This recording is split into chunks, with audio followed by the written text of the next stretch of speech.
Komisi Bermasyarakat Bervisi. Forum Remaja, pintu kesuburan iman. Forum Remaja, wadah kematangan minda. Forum Remaja, jendela penambahan ilmu. Forum Remaja, cetusan inspirasi remaja. Bismillahirrahmanirrahim. Alhamdulillah Rabbil Alamin. Wassalatu wassalamu ala ashrafil anbiya wal mursalin wa ala alihi wa sahbihi ajma'in. Assalamualaikum warahmatullahi wabarakatuh. Salam ukhuwah, salam kasih sayang, salam satu Malaysia. Salam bersalaman, salam dengan senyuman. Segala puji bagi Allah Subhanahu Wa Taala, dengan limpah kurnia dan izinnya kita dapat bersama-sama bersuah di dalam pertandingan Forum Kamil peringkat negeri bersama saya Muhammad Naufal sebagai pengerusi Kamil pada hari ini. Ingin saya mengenalkan para panel kita pada hari ini. Di sebelah kiri saya, panel kita yang pertama Muhammad Zuhairi bin Ridwan selaku Ketua Pusat Sumber Sekolah. Apa khabar saudara? Di sebelah kanan saya Ashraf Hanafi bin Azhar selaku Ketua Badan Dakwah dan Rohani. Apa khabar saudara? Di samping saya Muhammad Nazir Iman bin Muhadi selaku Ketua Umum Murid. Apa khabar saudara?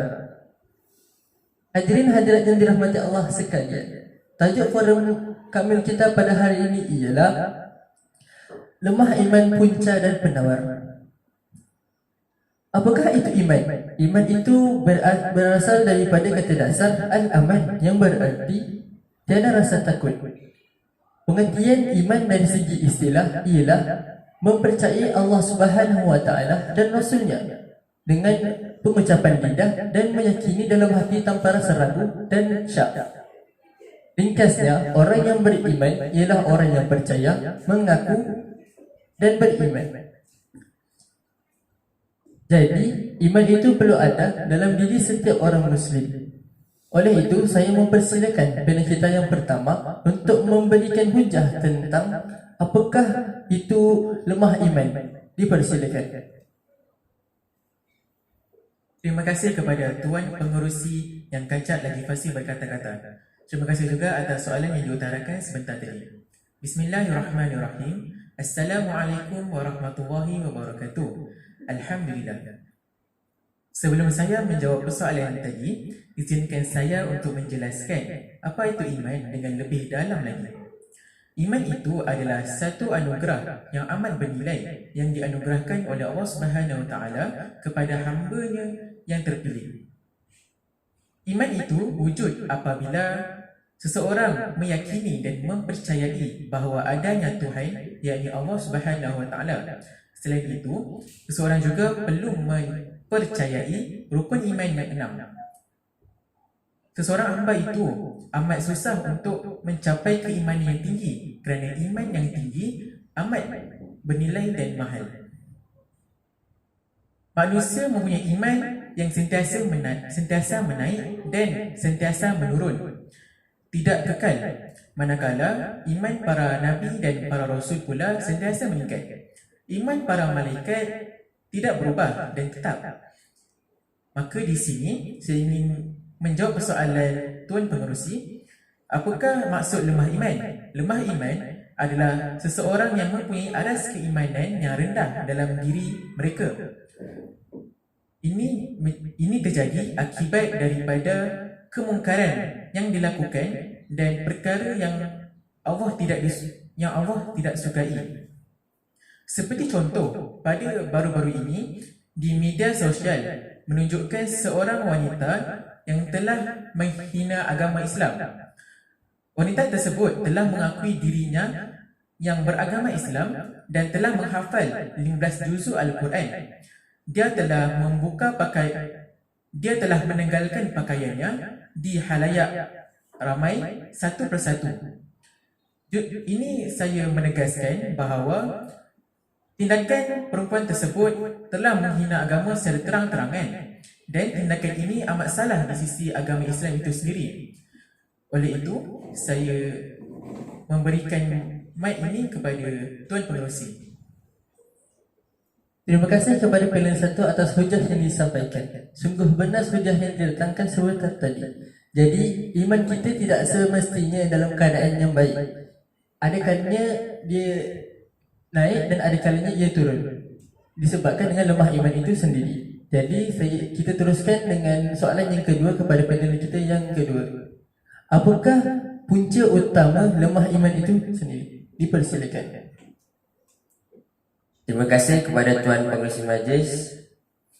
Alhamdulillah, antara penyakit yang dialami oleh umat akhir zaman ini ialah penyakit lemahnya iman.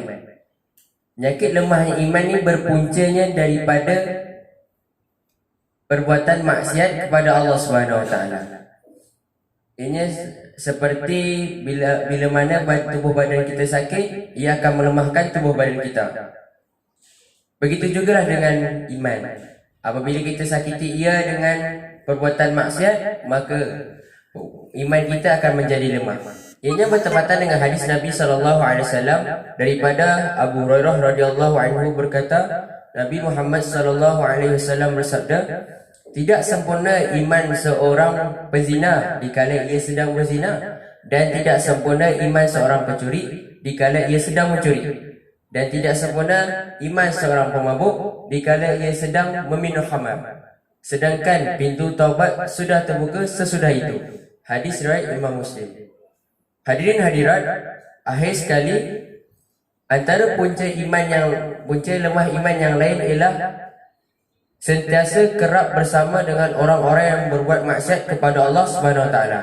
Apabila kita sentiasa berada kerap bersama dengan orang-orang yang berbuat maksiat kepada Allah Subhanahu Wa Taala, ianya akan mencenderungkan hati kita untuk berbuat maksiat kepada Allah Subhanahu Wa Taala. Dan apabila kita berbuat maksiat kepada Allah Subhanahu Wa Taala, ianya akan melemahkan iman kita. Semoga apa yang saya ucapkan ini dapat menjawab jawapan daripada Tuan Moderator. Terima kasih kepada panel kedua. Hebat sungguh wacana yang disampaikan sebentar tadi. Jadi perbuatan maksiat adalah punca utama lemah iman itu. Kita perlu menjauhi perkara maksiat tersebut untuk menguatkan iman kita. Jadi kita perlu mengamalkan amal ma'ruf nahi munkar untuk menguatkan iman kita. Jadi saya teruskan dengan persoalan yang terakhir kepada panel kita yang ketiga. Apakah penawar lemah iman itu sendiri? Kita dipersilakan. Terima kasih kepada Tuan Pengerusi. Bismillahirrahmanirrahim. Assalamualaikum warahmatullahi wabarakatuh. Para hadirin sekalian, pertama sekali kita perlu tahu bahawasanya sifat iman bagi manusia itu adalah yazidu wa yanqusu, iaitu bertambah dan juga berkurang. Sudah semestinya ada satu saat iman manusia itu berada di bawah, dan ada satu saat iman manusia itu berada di atas. Dan apabila iman manusia itu lemah, dia akan lebih mudah untuk cenderung melakukan sesuatu kemungkaran kepada Allah Subhanahu Wa Taala. Jadi, adakah penawar bagi iman yang lemah? Sabda Nabi Muhammad sallallahu alaihi wasallam dalam sebuah hadis, Nabi Muhammad sallallahu alaihi wasallam bersabda, ambillah kalian amalan yang kalian dapat melakukannya dengan rutin. Sesungguhnya Allah tidak akan jemu sehingga kalian jemu, dan Allah sangat mencintai amalan yang kalian istiqomahkan walaupun ianya sedikit. Begitu juga kata Tuan Guru Syekh Zainul Asri. Beliau berkata, antara penawar bagi iman yang lemah adalah dengan cara meningkatkan ibadah kita. Meningkatkan ibadah dengan cara istiqomahkan amalan yang paling kita sayang. Kerana bila mana kita sayang sesuatu amalan, sudah semestinya kita akan kerap melakukannya. Hadirin sekalian, di antara penawar lain bagi iman yang lemah adalah dengan memperbanyakkan zikrullah. Allah berfirman dalam Al-Quran, dengan hanya mengingati aku, hati akan menjadi tenang. Dengan berzikrullah, hati kita akan jadi tenang dan iman kita akan semakin meningkat. Seperti mana bila mana badan kita lemah, sudah semestinya kerana kekurangan makan. Begitu juga dengan iman kita, ia menjadi lemah kerana kekurangan zikrullah. Saya rasa itu saja ujar daripada saya. Saya serahkan kembali kepada Tuan Pengerusi. Terima kasih kepada panel kita yang ketiga. Sungguh pentah maklumat yang dilontarkan sebentar tadi. Di sini kita dapat melihat, jika kita melakukan banyak ibadah dengan zikrullah, insya-Allah dengan istiqomah, insya-Allah kita dapat menguatkan iman kita dengan perkara-perkara tersebut. Hadirin hadirat yang dirahmati Allah sekalian. Di sini ada satu kesimpulan tentang tajuk kita pada hari ini. Kesimpulannya, orang Islam perlu menjaga imannya supaya tidak terjerumus dengan perkara-perkara maksiat, dan orang Islam yang mengakui keislamannya perlu ada imannya dalam hati, dalam dirinya. Saya akhiri forum kami kita pada hari ini dengan serangkap pantun. Bunga dedap di atas para, anak dusun pasang pelita. Andai tersilap tutur bicara, susun jadi maaf dipinta. Kita akhiri dengan kalam mulia. Wabillahi taufiq wal hidayah. Wassalamualaikum warahmatullahi wabarakatuh.